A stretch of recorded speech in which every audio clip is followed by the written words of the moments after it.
Hello, friends. What is up? We are back here. I am Geoff Fienberg, breaking down more PGA Tour action for oddschecker.com/US for the Arnold Palmer Invitational at Bay Hill Club and Lodge. Like, sub, comment to the video, hit that like button, smash it, as my boy Mayo would say. Give me a sub so these drop right into your feed each week and you don't have to hunt them down. And give me a comment. Tell me who you like this week at the API, or tell me which picks of mine you hate. I give you more credibility if you do that before the tournament starts than bash me after it. Anyhow, let's get it going. I will say I thought the video I dropped yesterday was fantastic with my outright picks. If you missed that, definitely go catch it because we're going to continue, I guess, as a part two into this one right here. I got a couple props for you and an outright pick and my own sort of peace of mind situation.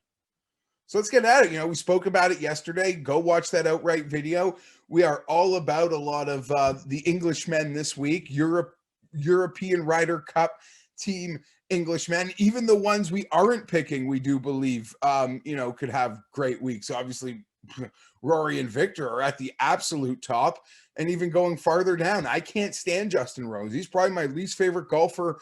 He is probably my least favorite golfer who's ever gone to number one in the world in my lifetime. Like any golfer who's been top five in the world that is still playing, Justin Rose is probably my least favorite of those. But I think Florida can work for him, and I know people liking that 60, 70 to 1. If that's for you, go for it.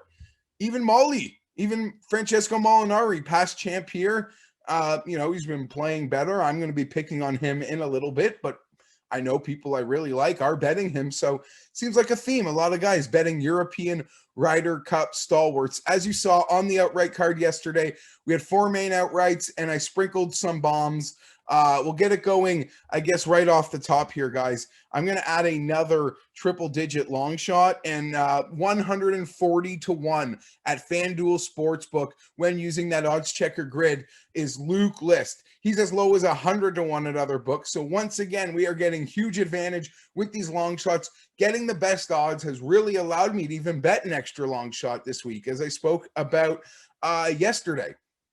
So Luke List, 140 to 1 here at the Arnold Palmer Invitational. He's played it 3 times. He's finished T17, he's finished T7, and he's finished T10.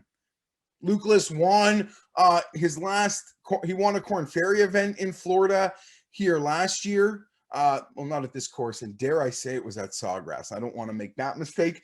And I was in person at the Honda Classic when he lost to Justin Thomas in a playoff a couple years ago. So the guy loves Florida golf. It's where he seemingly has had the best results in his career. Things are trending for him right now. And, his strokes gained approach, his strokes gained, his ball striking is literally immaculate. It's immaculate sometimes, and he has had some of his best ball striking rounds in and around this place. Strokes gain approach and strokes gain tee to green, his last 2 visits at Bay Hill, ranked 9th and 3rd. So he really does love Bay Hill. I know my guy Mayo has been like a hardcore Luke List fan forever. I'm not even sure if he's betting him this week, but Luke List, that is my pick. So now I have 4 guys over 100 to 1. We're just doing some bomb sprinkles. We're going to have some fun. We got that big, heavy piece outright card, but listen, I don't know. Maybe I'm overexposed this week. I don't know what happened. But, the longer shots, they're smaller, for what I would bet on some shorter guys if I made the card bigger, adding guys where these ones are makes it easier. So we can just run through that. I got Matt Wallace at 200. I've got Ian Poulter at 150. We got Noren at 140, and we got Luke List at 140. And I don't really got a ton of props here for you guys. So if you do like props, I guess I would say, you see those guys that I'm betting at over 100 to 1? I'll bet them top 10, top 20. If you really believe in me, maybe bet them top 5. If I were to play props, that's probably where they would come from. But I got a real feeling that something can happen from back the board this week. A couple props that I am playing. And then I'll fill you in on a outright bet and a charity donation I plan to make to supplement the outright bet. So busy week. Where were we? Two head-to-head bets. We're gonna try to chase some of our outright money with a couple head-to-heads. Plug your nose because you guys might not like these, but I see tremendous value. You can get Tyrrell Hatton at plus money, plus 120 over Victor Hovland. Well, how can you be picking on Hovland right now? Well, guess what? I'm going to. 3 weeks ago, that line would have been flipped, maybe higher for Hatton. I think there's a great opportunity on a course that he's won at. I'm obviously all in on Hatton this week. So getting that plus money versus Victor, I think is a gift. I really do believe is a gift. Victor can obviously go on and win this thing, but Tyrrell Hatton plus money over Victor Hovland, plus 120, that tournament head-to-head is one that I'm certainly going to be playing, and that's available at Bet365. Bet365, and another tournament head-to-head that I'm going to be playing is the Battle of Mollywood. We've made a lot of Ryder Cup jokes. I am picking Tommy Fleetwood to beat Francesco Molinari, brothers in arms, head-to-head. Tommy Fleetwood lost 6 strokes putting last week. He's going to have a big week. Tommy Fleetwood's taking us to the weekend this week. I really do feel that. Molly, form's been better. Things are coming around. I think this is a really good opportunity and a really nice number to get Tommy Fleetwood over Francesco Molinari here. That one's about a pick 'em, and I'm all in on that one. That one's even going to be a bigger I'm going to have more on that one than the Hatton over Hovland. Okay, so those are the props. I gave you the list pick, and what else did I tell you I was going to do? Something stupid, because I can't help myself.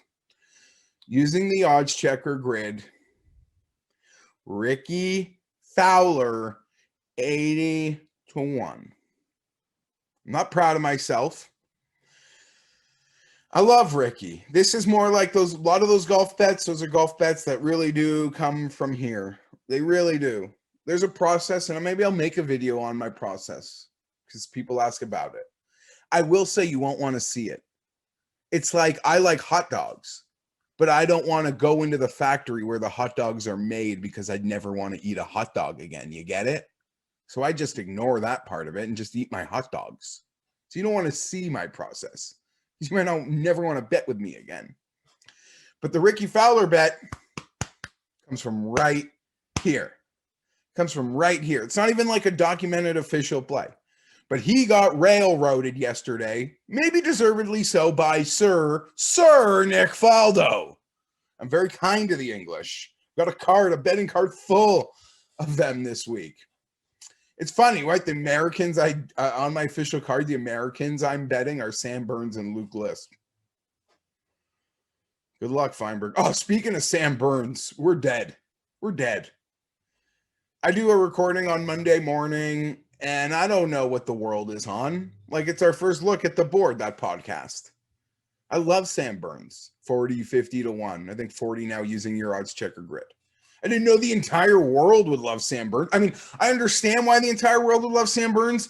I don't know why. And now we never, like, when everyone's on a guy, it doesn't work. But I'm here with Ricky. He just got railroaded by Faldo. Maybe you could say the joke was fair, and it probably was. Ricky does shoot a lot of commercials. But people are hard on Ricky, man. It's not Ricky's fault that corporations thought he was better than he is. Is that Ricky's fault? It's not Ricky's fault that he's not as good at golf. That was like Farmers Insurance thought he would be, or Rocket Mortgage. That's not Ricky's fault. That the networks put him up on a pedestal. That's not Ricky's fault. Last time, Ricky got railroaded before an event in Florida. He won the Players' Championship.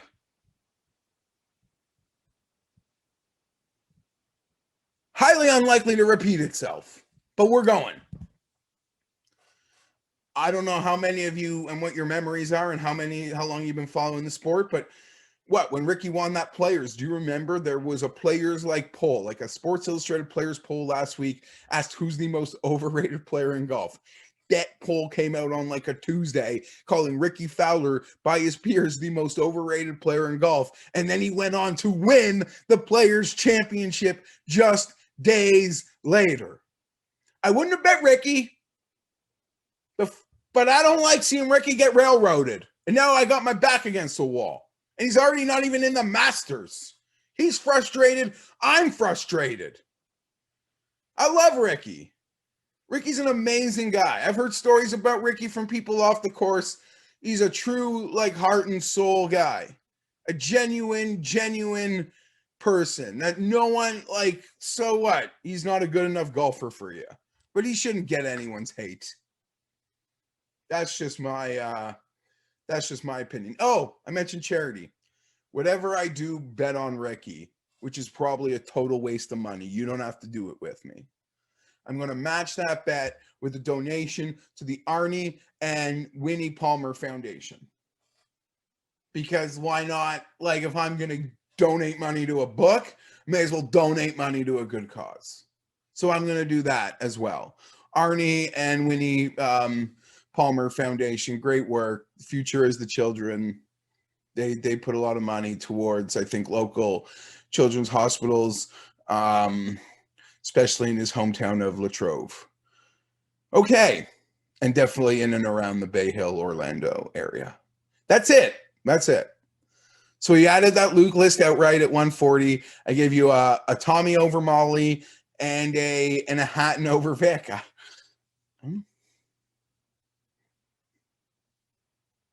don't know what to say. Justin Rose winning will make me really sad. Well, no, I just couldn't do it. I'm anti-Rose. He's not the only one. I don't know. We could end this at any time now. Like, sub, comment. I apologize for how this video is now ended. I don't. What an epic fail of a close. But I never even attempted the close. I don't know. The guys behind the scenes can do whatever they want with this video. I'm out. I love Bay Hill Club and Lodge. I think we're going to have a wild, windy weekend. And maybe even a surprise winner. If it is, hopefully it's one of our bombs. Leave meeting.